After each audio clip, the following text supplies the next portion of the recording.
Então nós vamos dar início à Escola Bíblica em nome de Jesus nesse momento. Agora eu vou falar um pouco mais alto, né? Para nós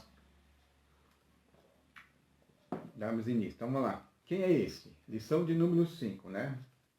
Evangelho de Mateus. Essa lição aqui, ó. Acho que alguns irmãos ainda não receberam, mas aqui é a lição número 5, né? Nós estamos aqui. Então, a lição número 5, o título, quem é este? O texto base aqui, nós vamos estar trabalhando os capítulos 8, 9 e 10 de Mateus, tá? Os capítulos que vai estar... Então, você já pode abrir a sua Bíblia aí, no Evangelho de Mateus, já ficar sintonizado nesses, não só aqui na live do Facebook, mas também a Bíblia aberta, tá? Então, se você tem só a Bíblia no celular, procure uma Bíblia física, né? Para você acompanhar os textos aí, e abrindo então em Mateus capítulo 8, capítulo 9 e capítulo 10. Fique ligado nesses 3 capítulos. Então, quem é esse? Texto base. Apenas um versículo do capítulo 8 de Mateus, apenas um versículo. Mateus 8, 27. A versão da lição diz assim: E aqueles homens se maravilharam, dizendo: Quem é este? Que homem é este, que até os ventos e o mar obedecem? Mateus 8, 27, tá? Então, o objetivo da nossa lição hoje é perceber que o poder exercido e concedido por Jesus aos seus discípulos é uma grande evidência de que ele é o rei há tanto esperado. Então nós vamos estar trabalhando aqui na questão, não só de perguntar quem é Jesus, mas os irmãos irão notar que aqui vai estar falando sobre as primeiras realizações de Jesus, né, os primeiros milagres, os primeiros trabalhos, e também, assim, quando Jesus escolhe 12 apóstolos, dos discípulos escolhe 12 e os enviam, né? Lhes dá instrução para eles desenvolverem também a obra de Deus, a obra que ele, juntamente com ele, não a obra específica que é específica para a pessoa dele, mas a questão de anunciar que o reino de Deus estava próximo, tá bom? Então, esse é o objetivo. Tá? Aí nós temos aqui algumas questões para trabalhar. Eu vou estar tentar não ser extensivo e tentar responder algumas questões. A primeira questão dessa que nós devemos trabalhar aqui, que está na introdução, é perguntar assim: por que Jesus é o rei tão esperado? Por que Jesus é o rei tão esperado? Desde o início, quando Deus chamou Abraão, e começa aí a nova aliança na questão que vai até Jesus, né? A aliança com o povo de Israel, a aliança específica com o povo de Israel começa com Abraão. Então, de Abraão até Jesus, a aliança de Deus é exclusiva com Israel, tá certo? Então, esse povo ali teve altos e baixos, né? E sempre dentro da sua história, depois passando por Moisés, pelos reis, Davi, Deus sempre prometendo um Messias. Então, o que acontecia? Todas as vezes que o povo era oprimido ou por seus pecados eles sofriam, né, reveses, eles sempre estavam sintonizados na promessa do Pai, na promessa de Deus, que viria o Messias, que seria um rei para Israel, um rei, depois houve algumas confusões, o rei para Israel, que iria reinar e iriam salvá-los, não só dos seus pecados, mas da mão dos seus inimigos, da opressão dos seus inimigos, e eles entendiam que até as doenças, os percalços na natureza, os espíritos imundos, eram tudo consequências da opressão do inimigo,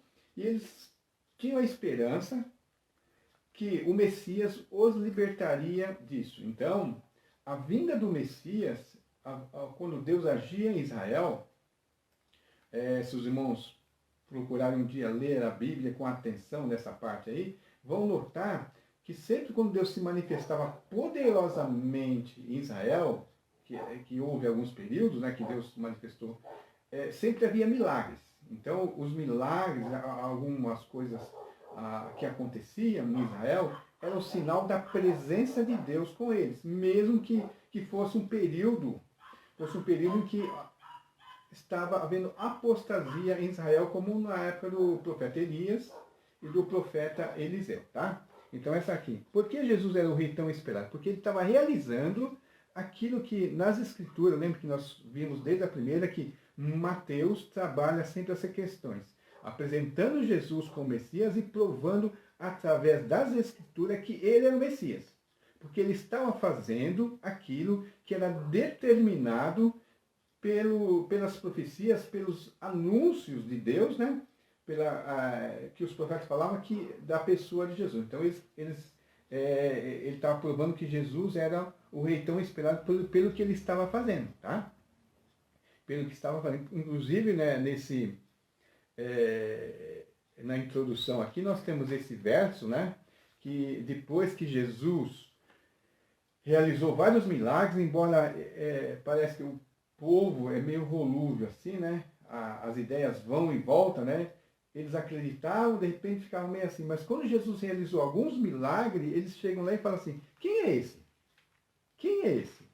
Inclusive quem falou isso foi até os discípulos de Jesus lá no barco, após Jesus acalmar a tempestade. Aqueles próprios disseram, quem é este?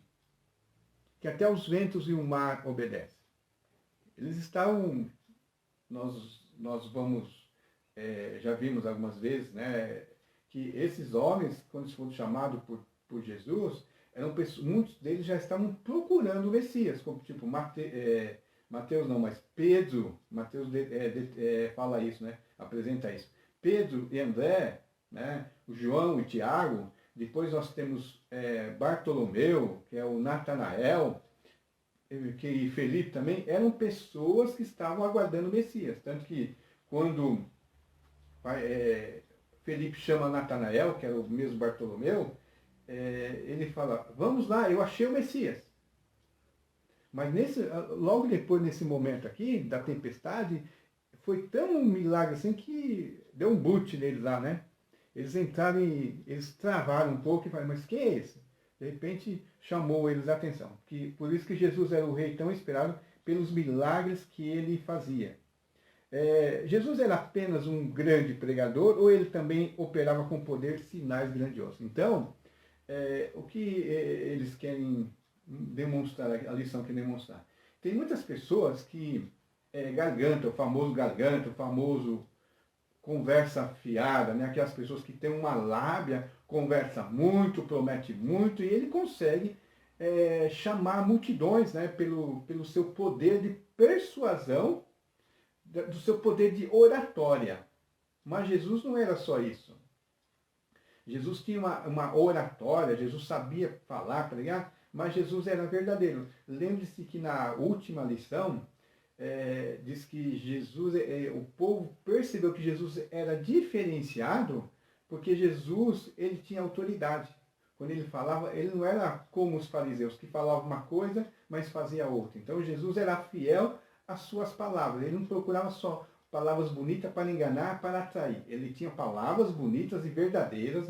Elas não eram bonitas, né? Muitas vezes eu até fico assim meio com os irmãos, ler um verso da palavra de Deus, ler um trecho, uma mensagem verdadeira, e os irmãos falam assim, que texto bonito. Bonito, não é poesia simples, é verdade. É muito mais que isso. Então nós temos que ter eu sempre falo as conversas com as pessoas, nós temos que ter algo, sabe, que nos move, que é muito mais que beleza, é verdade. E é isso que tem que ser a nossa perspectiva, tá bom? Dentro da primeira questão aqui ainda, da primeira parte, ele fazia sinais grandiosos. Como a fala dos discípulos em Mateus 8, 27 identifica ou indica, né, a identidade de Jesus. Já falei um pouquinho disso aí, e a chegada do reino de Deus.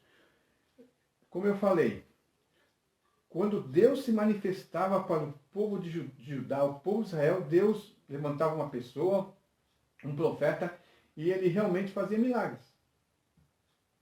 A demonstração que o poder de Deus chegou, que Deus chegou ali, que o avivamento de Deus chegou, então acontecia alguns sinais e prodígios. Embora o mal também conseguisse fazer, havia falsos profetas, mas quando havia o confronto entre o poder de Deus e o poder das trevas, quem vencia era o poder de Deus. Como nós vemos lá na questão de Elias, né? Elias enfrentando os profetas lá, depois os Eliseu demonstrando e vencendo. Então, o poder de Jesus ali ao acalmar a tempestade, demonstrou que ele era diferenciado. Era algo nunca visto. E se percebia que realmente o reino de Deus havia chegado. O reino de Deus havia chegado, tá certo? Por isso que eles falam assim, quem é este, né? Quem é esse que até os ventos e o mar lhe obedecem? Era uma coisa ainda não vista, né? Não vista tremendamente, tá? Então vamos lá para outra questão. Outra questão aqui. Desses textos nós discutimos.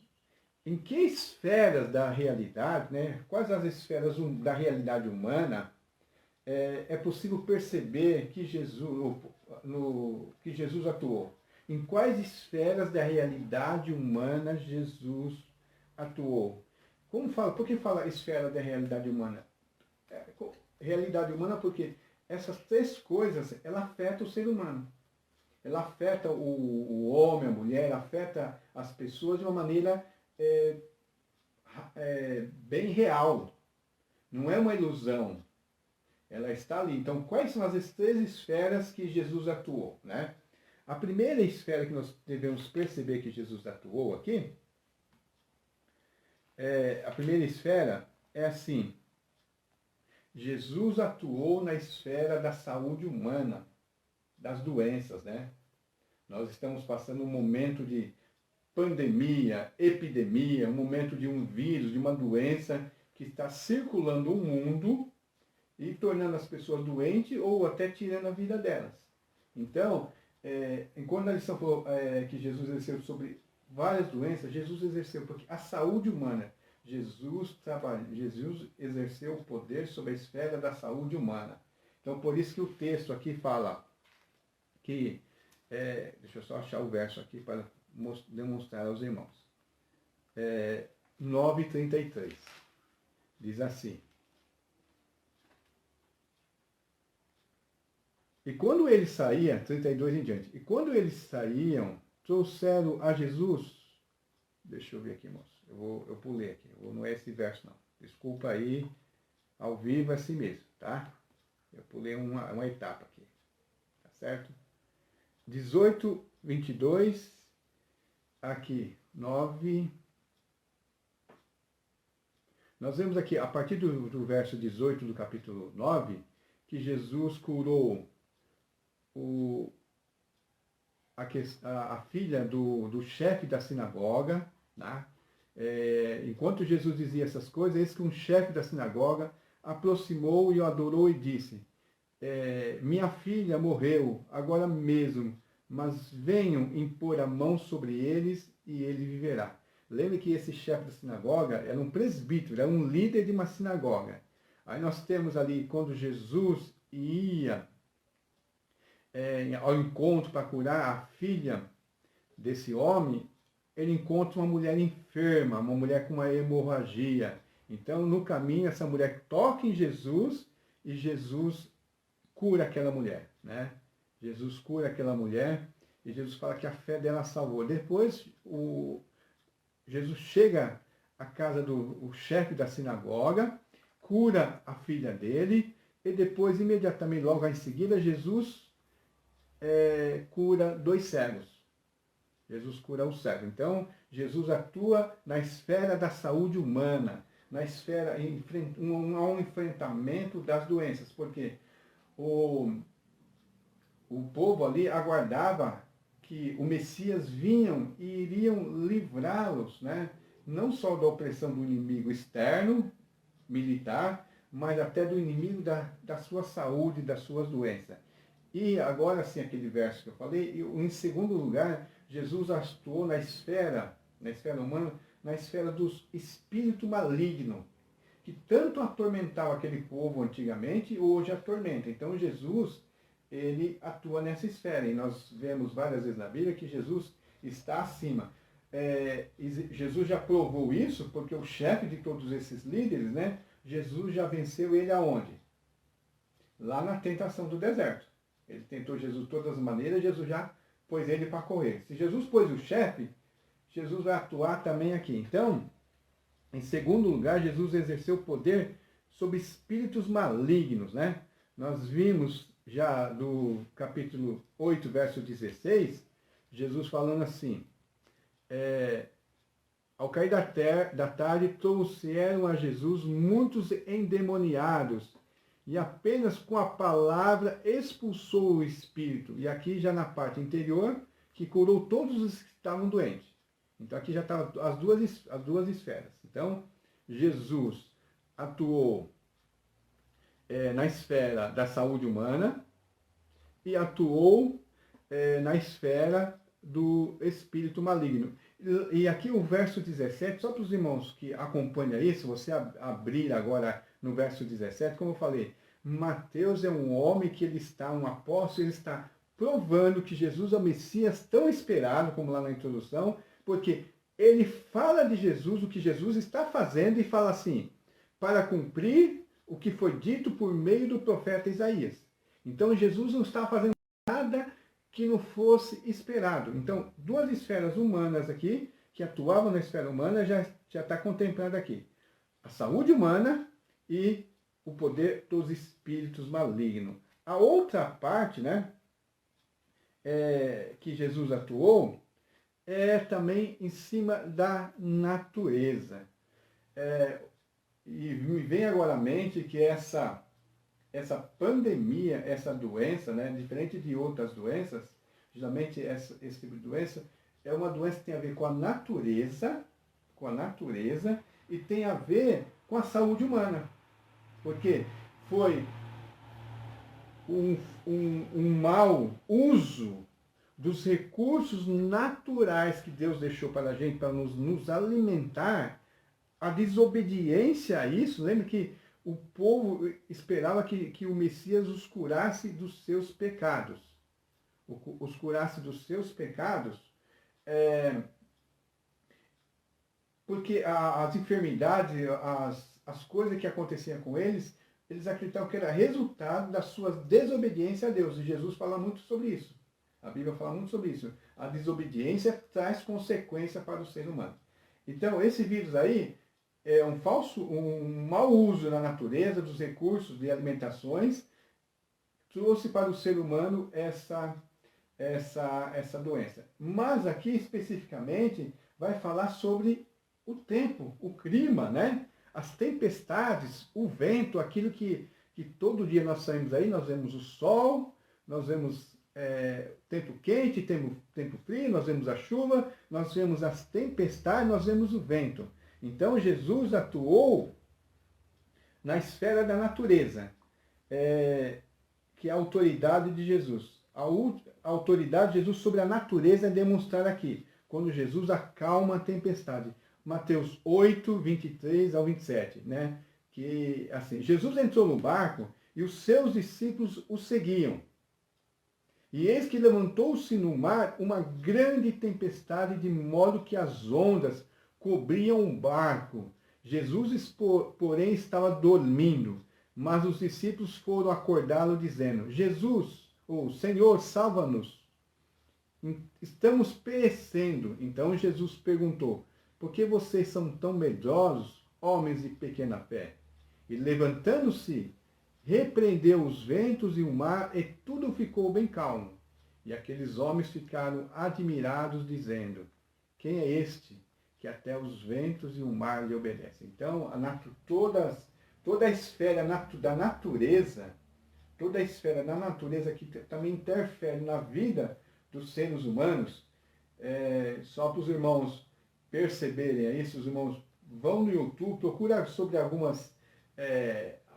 hoje estamos em casa muitas vezes, tempo para ler a Bíblia e tempo para ver essas coisas, sobre o acontecimento de algumas tempestades que aconteceu de uns anos para cá, como afetou o ser humano, as enchentes, destruições de cidades, até de países.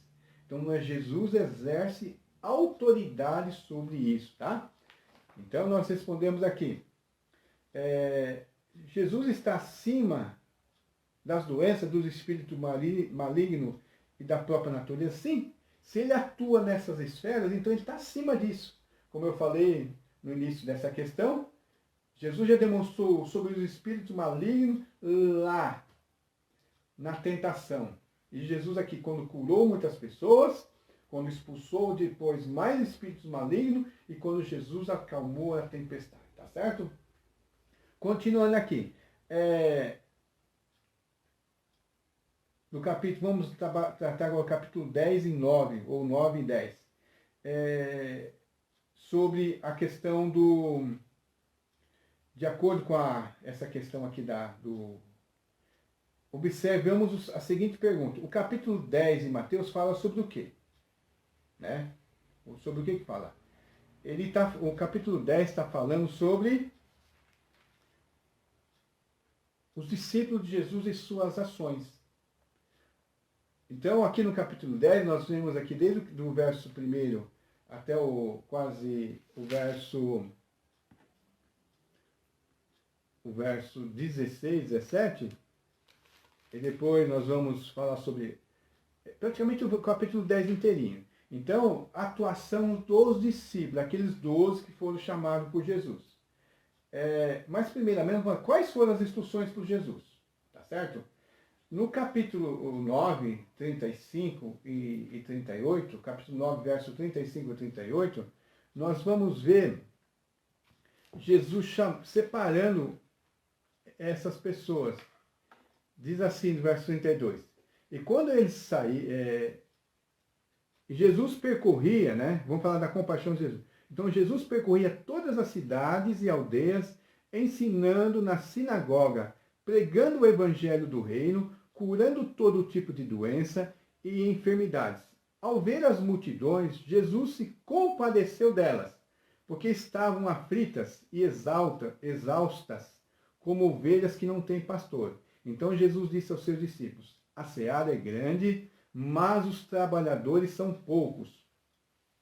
Por isso, peçam ao Senhor da seara que mande trabalhadores para a seara. Na questão das escolhas aqui, porque Jesus foi escolher, irmãos, aqui já está bem claro aquilo que eu falei para vocês, assim, que esse povo abatido, enfermos, como ovelhas sem pastor, abandonado, essas pessoas que não tinham quem cuidavam delas, elas estavam ali. Jesus tinha poder para ajudá-los todos, mas Jesus, na sua forma humana, ele estava limitado fisicamente, embora algumas vezes Jesus exercia o poder à distância. Na questão do servo do centurião, que ele falou: eu também tenho autoridade, eu não preciso ir no lugar, fazer a obra, para que me obedeça. Então o Senhor também não. Então ele deu uma grande demonstração de crença no poder, na autoridade de Jesus. Então, mas Jesus queria multiplicar a sua ação. E ele fala assim: o trabalho é grande, a seara é grande. Quando fala seara aqui, está falando do plantio, do terreno, né, onde havia a colheita, havia as lavouras, onde deveriam ser cuidada, né, regada, porque seara é isso, é uma palavra antiga que fala sobre as plantações. Não, Jesus, a seara é grande, mas poucos os trabalhadores, poucas pessoas. Então, Jesus fala assim: peçam ao Senhor da seara que mande trabalhadores para a sua seara. Então, Jesus faz isso. E logo imediatamente, Jesus chama Jesus chama 12 homens, né, daquele pessoal lá, chamam 12 para fazer esse trabalho, né? Eles chamam 12 e ele dá algumas instruções. Apenas aqui nessa questão, vou falar apenas algumas partes das instruções. Quais são? Vamos ver quem que ele chamou lá. Vamos ver quais são os homens que ele chamou. Tendo Jesus chamado os seus 12 discípulos, tá certo? Deu-lhes autoridade sobre espíritos imundos, ó. A atuação dele sobre o espírito imundo, para curar todo tipo de doenças e enfermidades. Atuação sobre a saúde humana, sobre as doenças. Ora, os nomes dos 12 apóstolos são esses: Simão, chamado Pedro, e André, seu irmão, Tiago, filho de Zebedeu, e João, seu irmão, Felipe e Bartolomeu, Tomé e Mateus, o publicano, Tiago, filho de Alfeu, e Tadeu, e Simão, o Zelote, é outro Simão, e Judas, o Iscariotes, que foi quem o traiu. Então, esses são os que foram, Jesus chamou mais próximo dele para ajudar na seara. Mesmo assim, Jesus viam poucos, mas esses aqui receberam uma autoridade especial de Jesus. Primeiramente, nós vamos ver que, vimos aqui de acordo com o texto, sobre duas esferas. A esfera dos espíritos malignos e a esfera da saúde humana. Tá certo? Vamos continuando. E quais foram as instruções? Jesus dá, vamos falar apenas nesse momento aqui, primeiramente, sobre duas instruções. Jesus foi bem específico. Tem aquela história, né? Aquilo que é para fazer, que é para todo mundo fazer, ninguém faz. E se é para você fazer tudo, você acaba não fazendo nada. Então, Jesus deu um trabalho específico, né? Nós podemos até achar que foi talvez injusto, nossa natureza humana, mas lembra que Jesus veio para os seus. Depois que os seus não o receberam, mas a todos quanto receberam, Deus lhe o poder de serem feitos filhos de Deus. Mas nesse primeiro passo aqui, Jesus dá uma instrução para eles. Jesus fala assim, ó, no versos 5 e 6. Jesus enviou esses 12, dando-lhes as seguintes instruções: não tome o caminho que leve aos gentios e nem entre na cidade dos samaritanos. Jesus deu um caminho, deu um norte, deu uma direção. Vocês não vão nem para os gentios, nem vão entrar na cidade dos samaritanos. Mas, de preferência, procure as ovelhas perdidas da casa de Israel. Entendeu? Pelo caminho, chegue à casa de Israel, tá bom? Deixa eu me localizar aqui.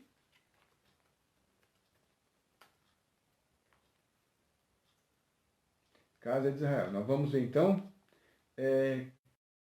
14. E Jesus dá mais aqui, ó.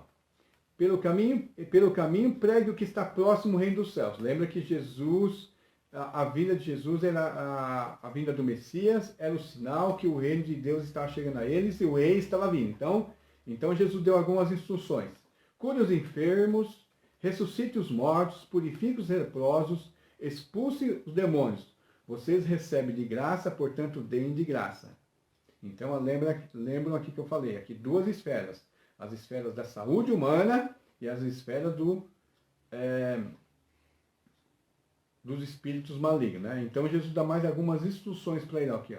Vocês recebem de graça e, portanto, deem de graça. Não era para sair cobrando, vendendo.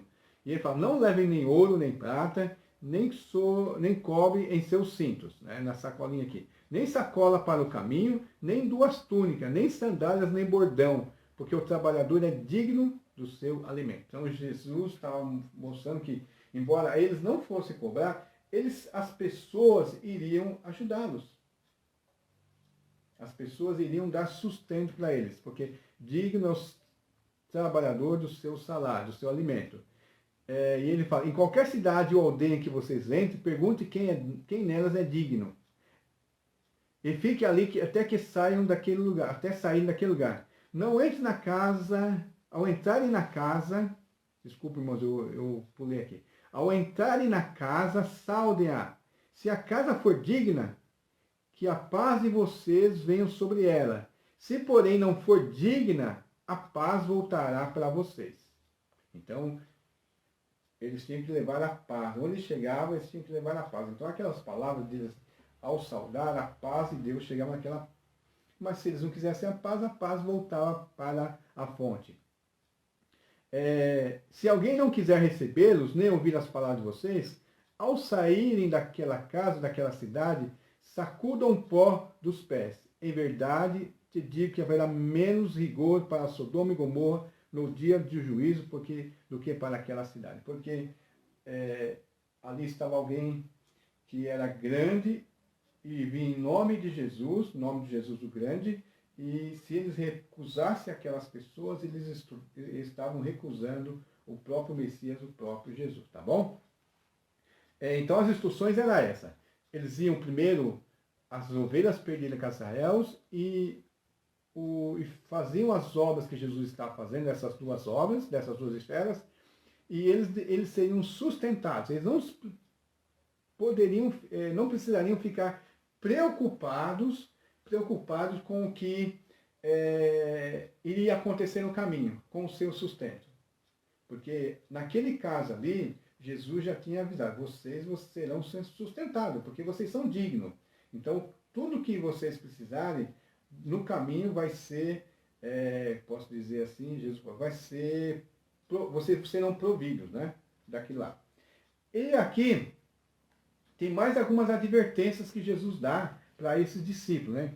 Agora são advertências sobre delegar poder, né? Aí nós vamos aqui do Mateus 16 ao 42, nós vamos aqui algumas admoestações. Jesus faz algumas advertências a eles. Jesus vai advertir eles que eles serão odiados, né? Ali, Jesus já falou que em algumas casas eles serão bem recebidos, as pessoas terão a paz. Algumas casas eles não serão bem recebidos, as casas, né? A casa ficaria sem a paz dele. E muitas vezes não só uma casa, apenas uma cidade, mas haveria a possibilidade de toda a cidade rejeitaram eles. Então, por isso que Jesus fala assim, eis que vos envio como ovelhas para o meio de lobos. Não é uma coisa fácil. Não era não estava mandando para eles uma colônia de férias, né? Um resort.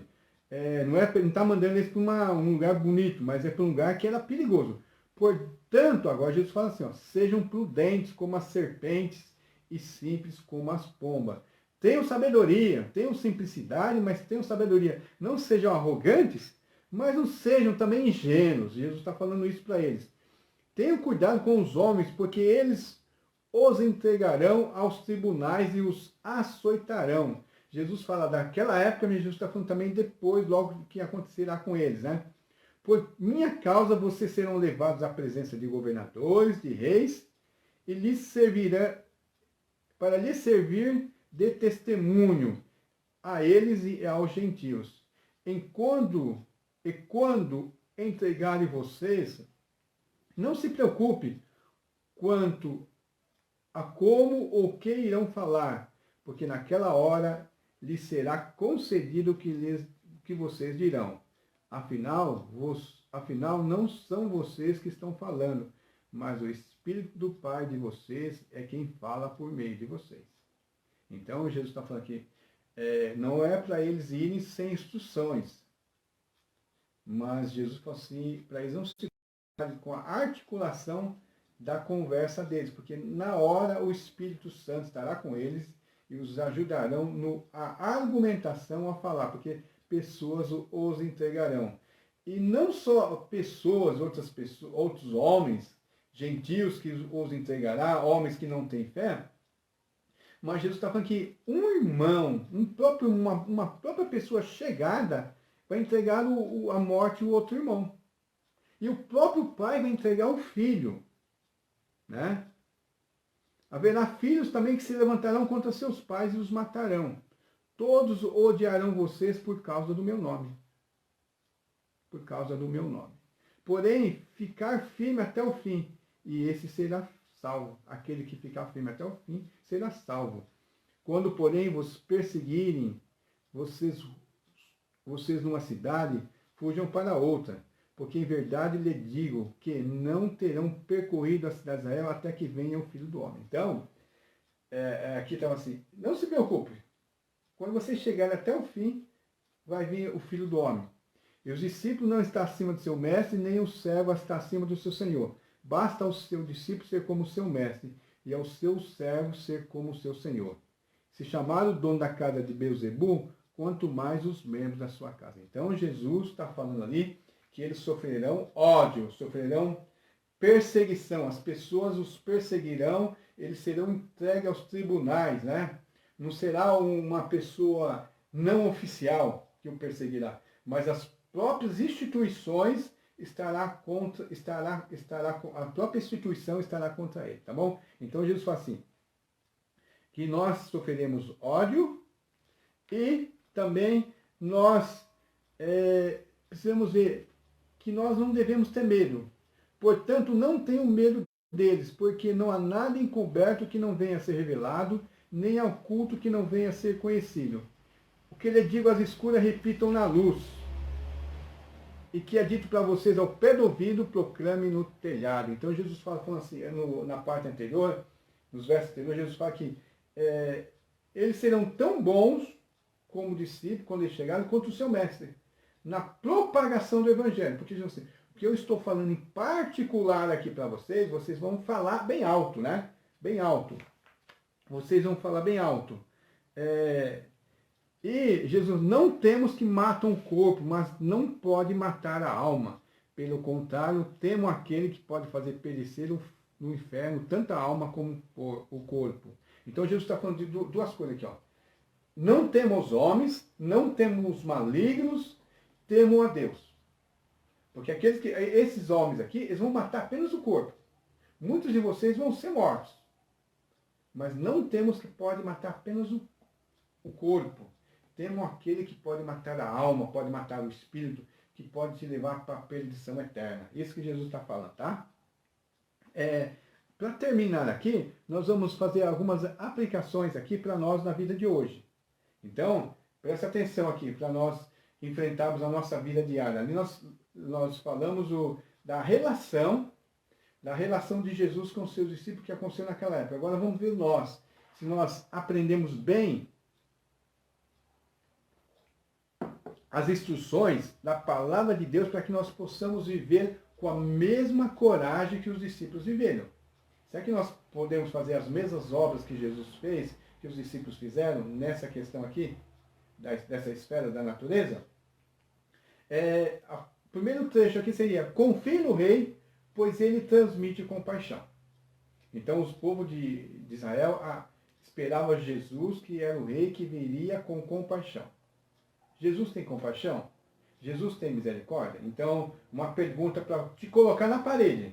Não é apenas porque você achar bonita, para você te colocar na parede para ver se você está acreditando nisso mesmo. Você acredita que Deus se importa com você? Ou será que você tem o hábito de murmurar e questionar a bondade de Deus como se não soubesse quem é Jesus? Primeiramente, você sabe quem é Jesus? Então, se você sabe quem é Jesus, você tem que acreditar em Deus. E você acreditar que Deus se importa com você.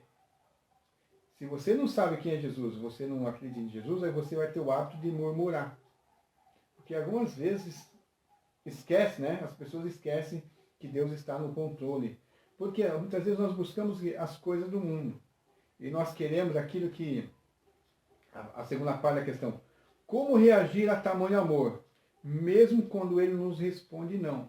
Para começar, nós temos que estar em uma tamanha sintonia com o reino de Deus, que nós temos que procurar viver dentro da vontade de Deus. E quando nós vivemos dentro da vontade de Deus, eu não tenho mais pedido que não seja fora da vontade de Deus. Hoje, essa compartimentalização da vida espiritual, vida material, vida na igreja, aí nós achamos, tem coisas que é da alçada da religião, da minha comunhão com Deus. E tem coisas que não. Então, se eu quero um emprego melhor, se eu quero um outro emprego, é da alçada da minha vida particular. Não tem nada a ver com Jesus, não tem nada a ver com... Então, se Jesus fala não para mim, Jesus deve estar errado, porque não está dentro da vontade dele. Mas nós, com uma visão do reino de Deus, nós com uma visão das coisas de Deus, nós temos até a nossa profissão, nossa vida particular, o que nós vamos trabalhar, o que nós vamos estudar, o que nós vamos desenvolver na nossa vida, com quem nós vamos casar, o lugar que nós vamos viver, casa que nós vamos comprar, tudo tem que estar de acordo com a vontade de Deus. Então, se você quer mudar, se você quer ir para outro lugar, você fala assim, essa é a vontade de Deus? Qual que é a vontade de Deus? Porque aí, irmãos, você não vai ter tamanha frustração quando aparecer aqueles não de Deus para você. Porque você vai estar o quê? Dentro da vontade de Deus. Não vai ter mais não. Porque você vai estar dentro da esfera do reino de Deus, que é o reino de Deus o reino de Deus que veio, que foi implantado, né? E Jesus é o rei. Então nós vamos viver uma parte do reino, uma parte fora do reino. Como reagir? Como reagir? Se você entregar a tua vida totalmente para viver dentro da esfera do reino, não vai ter mais não. Então você não vai ter mais frustração. Lógico que você vai ter tristeza, né? Vai ter um momento, mas você vai lá e buscar, né? Até como salmista. Por que te abates, ó minha alma? Por que te perturbas dentro de mim? Espere em Deus, pois o ainda o louvarei. Espere em Deus. Busque a vontade de Deus e não tenha frustrações, porque o rei transmite compaixão, e o rei governa a nossa vida, né? E ele quer o nosso melhor. Ele quer o melhor para nós. E muitas vezes o melhor para nós é aquilo que Deus quer, e não aquilo que nós queremos, né? Muitas vezes nós queremos alguma coisa que não é o melhor. Mesmo que a nossa visão aqui de qualquer mundana vai achar que é o melhor. E já que o rei quer o melhor para nós, e o rei transmite compaixão, nós temos que lutar pelo reino. Aí, se nós colocamos nossa vida debaixo do reino de Deus, debaixo do reino de Jesus, sobre a liderança de Jesus, sobre a liderança do reino, pois ele nos transmite segurança, nós temos que ver assim, nós nos sentimos seguros, né? Nós nos sentimos seguros. É um momento, eu acho que quando vendo essa lição, eles nem esperavam essa pandemia, né? Mas é um momento assim de insegurança. Então a questão aqui para nós tratarmos, você se sente seguro em ser cristão? Hoje as pessoas não se sentem seguras nem em ser humano, né? Imagine ser cristão. E erguer a bandeira do Evangelho frente ao mundo perdido, ou será que você sente medo? Por que lutar pelo nome de Jesus? Então vamos primeiro sobre a insegurança. Já como ser humano nós vivemos um momento de insegurança. Então, hoje as pessoas ligam a televisão, é notícia ruim e as pessoas não demonstram notícias boas. Dia após dia, passa na televisão, no jornal. Em 24 horas morreu mais 200 e poucas pessoas, mas tantas mil infectadas. Eles não falam das pessoas quantas pessoas são curadas durante o dia, durante a semana.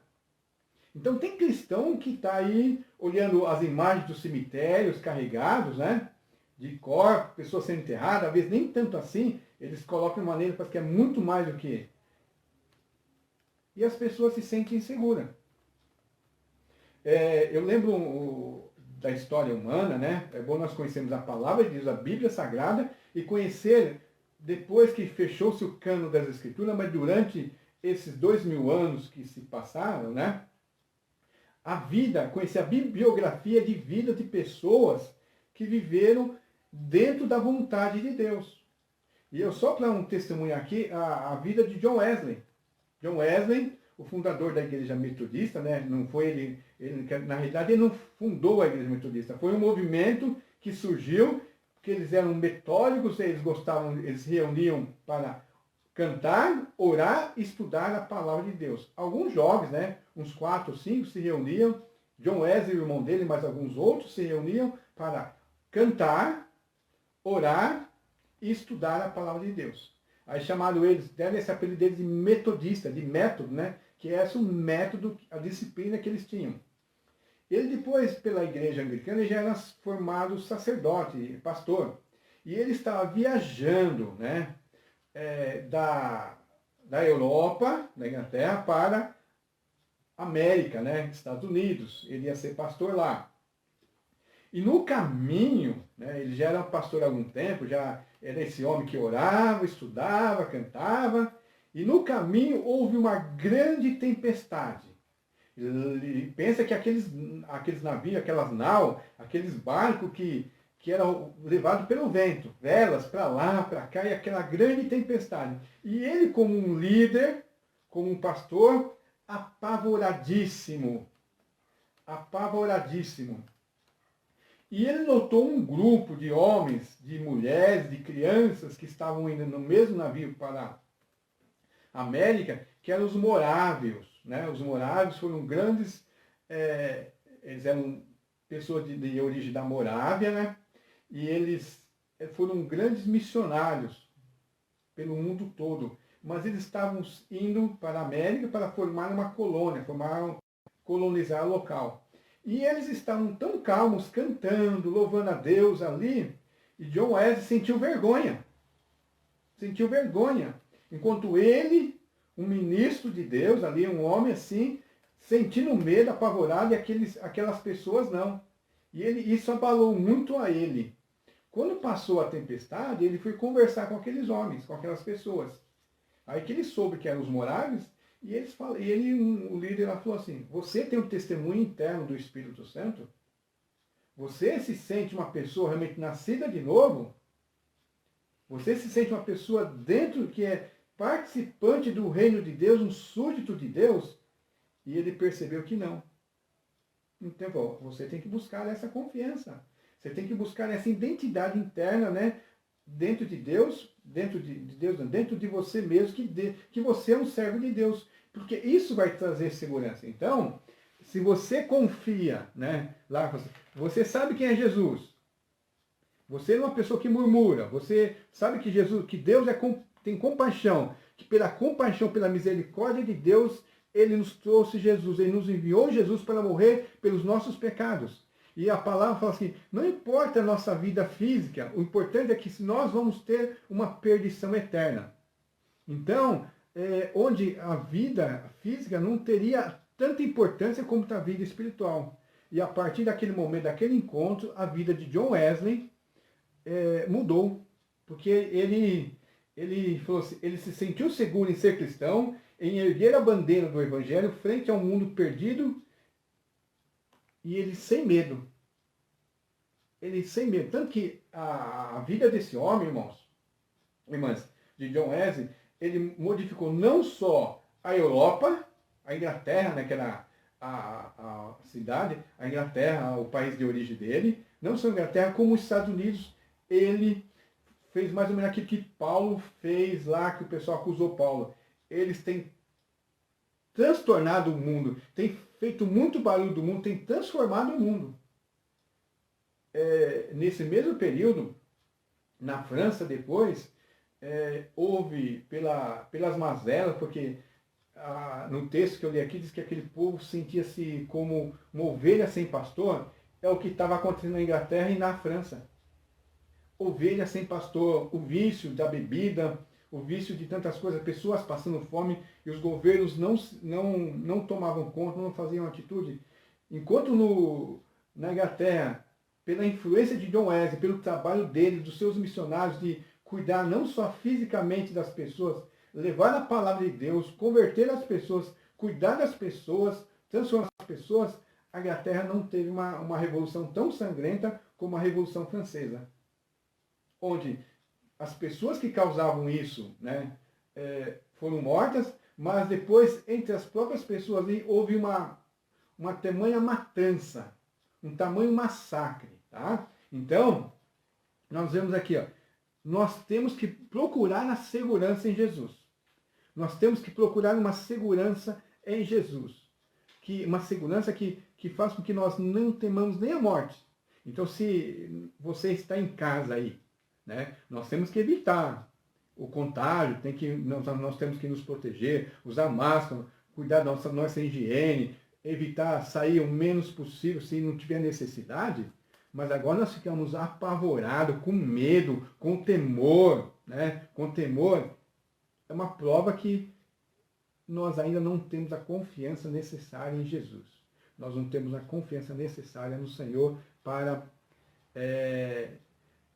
enfrentar essa pandemia. Lembra de uma mensagem assim que eu falei outro dia que nesse momento nós temos que ser consolados por Deus, ser fortalecidos por Deus para podermos sermos consoladores. Então, meu irmão, minha irmã aí, você que está, leia esses 3 capítulos de novo, leia esses 3 capítulos, procure aplicar isso na sua vida, ore, né? Peça que Deus implante essa verdade, implante essa coragem, para que você não tenha medo. Agora, use esse tempo para ler a palavra, para orar, para buscar. Evite ficar dos noticiários, evite ficar nesses programas fúteis da televisão, da internet. Evite a futilidade, busque se aprofundar na palavra de Deus. Porque assim nós vamos demonstrar para o mundo quem é esse. Quem é esse que nós devemos mostrar para o mundo? Que Jesus é o Rei. Que Jesus é o Rei. E assim nós esperamos que, ao passarmos essa pandemia, quando saímos dos nossos lares de novo, nós saímos mais fortalecidos, nós saímos mais fortalecidos, nós saímos mais fortes e muito mais santos. Tá bom, irmãos? Assim, nós estamos terminando essa palavra de hoje. E qualquer coisa, irmãos, mande perguntas assim na próxima lição, que nós possamos, então, sairmos fortalecidos. Então, mas lembre, irmãos, fortaleça. Veja naquilo que você está falando com Deus. E não pense nas dificuldades. Irmãos, pare de murmurar, pare de lamentar. Todas as coisas estão debaixo da vontade de Deus. Né? Todas as coisas estão debaixo da vontade de Deus. E a vontade de Deus vai ser feita, mesmo que não seja a minha. Né? Então, Santo Agostinho orava assim: ó Senhor, me ajude a fazer a tua vontade como se fosse a minha. Veja bem, fazer a tua vontade como se fosse a minha. E não como, né, ele falou, não como muitos crentes muitas vezes nós fazemos a nossa vontade, muitas vezes, como se fosse a de Deus. Então, nós não devemos fazer a nossa vontade como se fosse a de Deus. Tem alguns irmãos assim, a gente percebe muitas pessoas. Não estou falando irmãos nossos, né? Assim, ou se for alguns nossos que nós não sabemos, que acaba com isso. Nós não devemos fazer a nossa vontade, colocamos a nossa vontade como se fosse a vontade de Deus, mas fazer a vontade de Deus como se fosse a nossa. Quer dizer, nós assumirmos a vontade de Deus, agora nos apropriarmos da vontade de Deus e fazermos só a vontade de Deus, e ela seja tão entranhada em nós que passa a ser a nossa vontade. E o parâmetro para isso, irmãos, muitas vezes as pessoas comentam sobre isso e falam, mas você quer... O parâmetro é isso. A Bíblia Sagrada. A Bíblia Sagrada é o parâmetro, tá bom? Leia a Bíblia, que esse é o parâmetro, para você deixar de fazer a vontade sua como se fosse a vontade de Deus, ou ter os parâmetros do mundo para você viver. Viva de acordo com os parâmetros de Jesus, com os parâmetros de Deus, que é a Bíblia Sagrada, tá bom? Amém.